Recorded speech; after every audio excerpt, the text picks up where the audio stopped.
no problem, no problem, it's just no problem.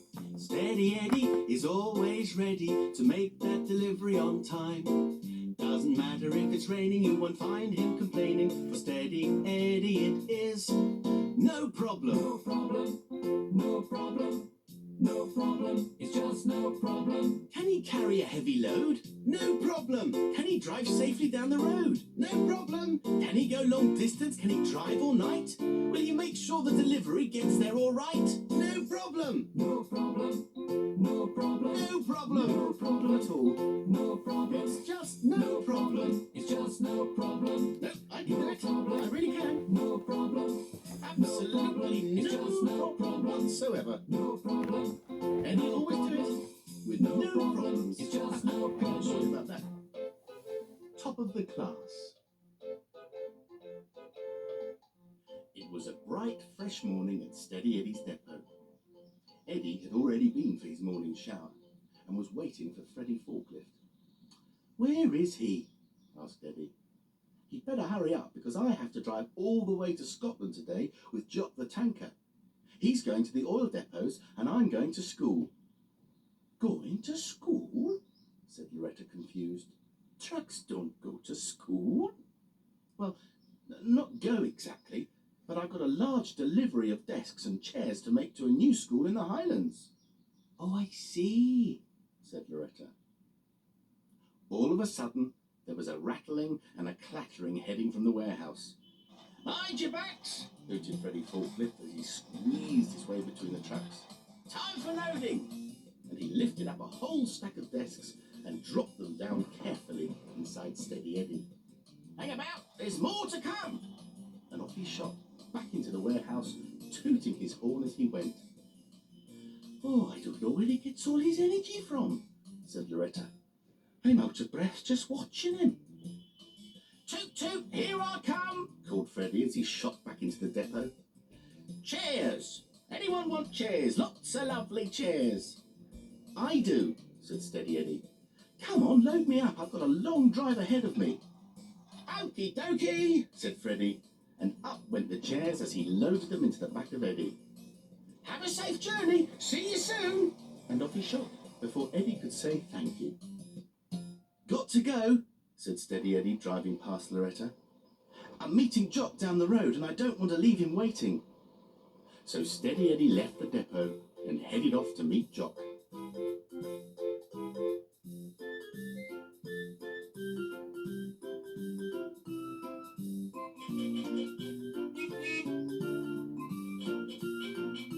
"Here I am," called Eddie when he saw Jock in the distance. "All ready and loaded." "That's good. You follow me, my wee friend. I'll not drive too fast, but if you're having trouble keeping up, just flash your lights at me, okay?" "No problem," said Steady Eddie, and he followed Jock down the road towards the motorway. "Oh no," thought Eddie after they'd been driving for a while. "I forgot to fill up with fuel this morning. I've not got enough to get me to Scotland." "Hey, Jock," he shouted. "I need to stop for fuel." But Jock couldn't hear Eddie. The motorway traffic was far too noisy. "Jock! Jock!" called Eddie again. But Jock just kept on driving. "I know what I'll do," thought Eddie. And he flashed his lights at Jock. And, as promised, Jock slowed down. Steady Eddie was now able to catch Jock up and drive alongside. "I've got to stop for some fuel," shouted Eddie. "I forgot to fill up before leaving the depot." "Oh, okay," shouted Jock. "There's a service station not far away. You go ahead and I'll follow you." "No problem," shouted Eddie as he overtook Jock and headed towards the service station. "Fill me up, please," Eddie asked the attendant as he pulled up to the pump. "Okay," said the pump attendant, and he filled Eddie's tank full of lovely fresh diesel. "Are you okay for fuel, Jock?" asked Steady Eddie. "Oh, aye, I've got plenty. Anyway, who's ever heard of a tanker running out?" "Oh, Not me, said Eddie. Once Steady Eddie's tank was full, he thanked the pump attendant, started his engine, then followed Jock back out onto the motorway.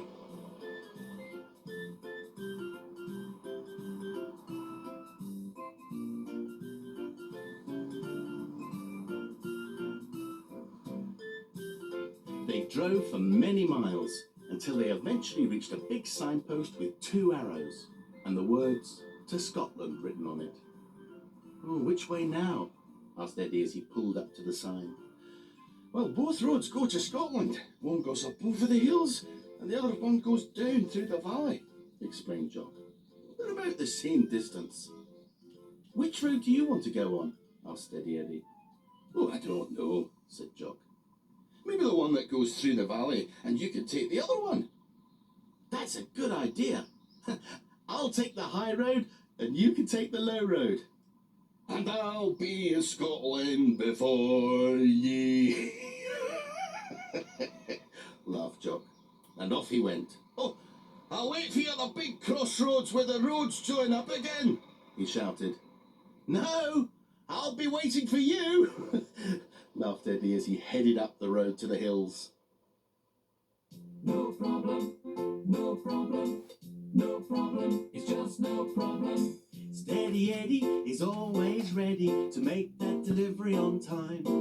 Doesn't matter if it's raining, you won't find him complaining. For Steady Eddie it is no problem. No problem, no problem, no problem, it's just no problem. Will he get there on time?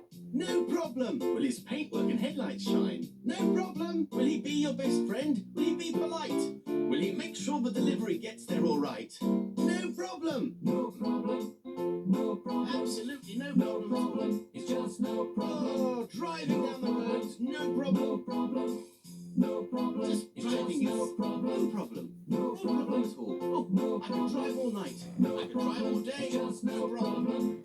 No problem, no problem.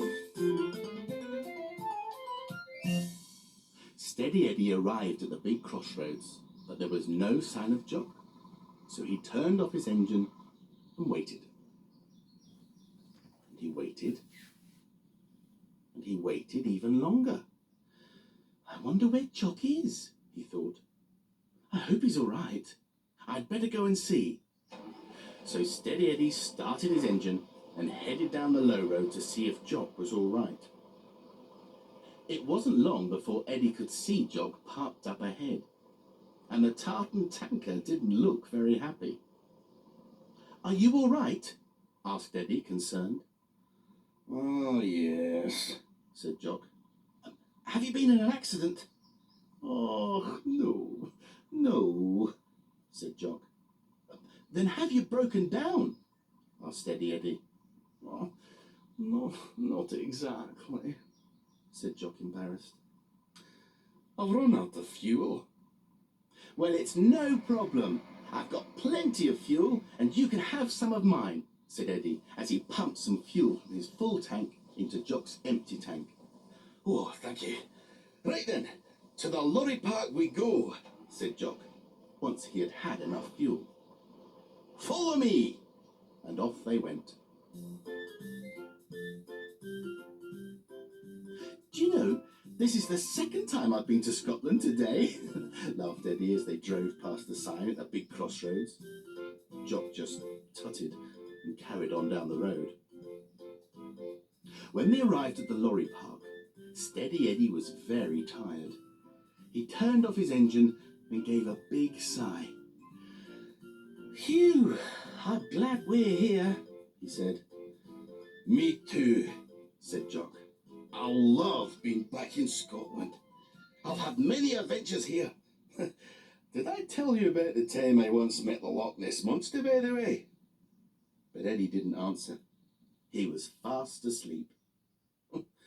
"Oh, well, never mind. I'll tell you another time."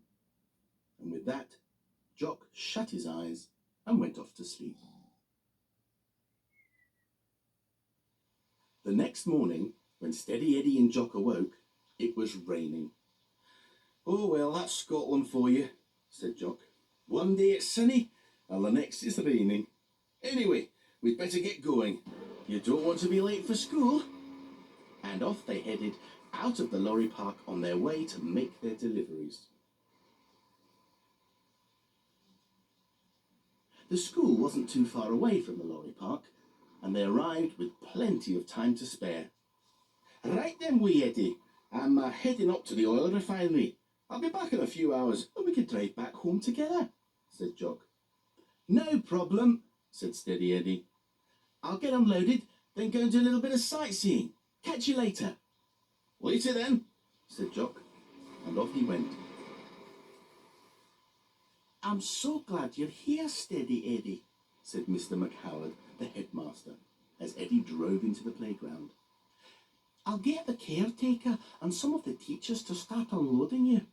We've got to get all those desks and chairs ready before lessons start. No problem, said Steady Eddie as he opened his curtain. Well, actually, we do have a problem, said the headmaster. One of the classrooms, 3B, has got a hole in the ceiling, and with all the rain, water is leaking through. I don't really want to put brand new desks and chairs in there until the hole's fixed. That's no problem. You can leave them on me until the roof in 3B is fixed. I don't have to drive home for a while. That's very kind of you. But if we don't get the desks and chairs off you, then 3B will have nowhere to do their lessons. No problem, said Steady Eddie. I have an idea. Later that morning, when the children of Class 3B arrived and went looking for their classroom, they got a really big surprise. Up you go, said the headmaster, showing the children the way to their very special classroom. Today you're going to have your lessons in Steady Eddie. The children cheered. Being in Steady Eddie was the best classroom ever. At the end of the day, when the hole had been fixed and the last of the desks and chairs were unloaded, Jock arrived for the long drive home. Ready to go? He asked. I'm ready, said Steady Eddie as he drove out the playground towards Jock. Hey, Jock, asked Eddie. What? Said Jock. You sure you got enough fuel to get home? Enough fuel? Laughed Jock. Enough fuel. I've got a whole tanker full. And off they drove down the road on their way home.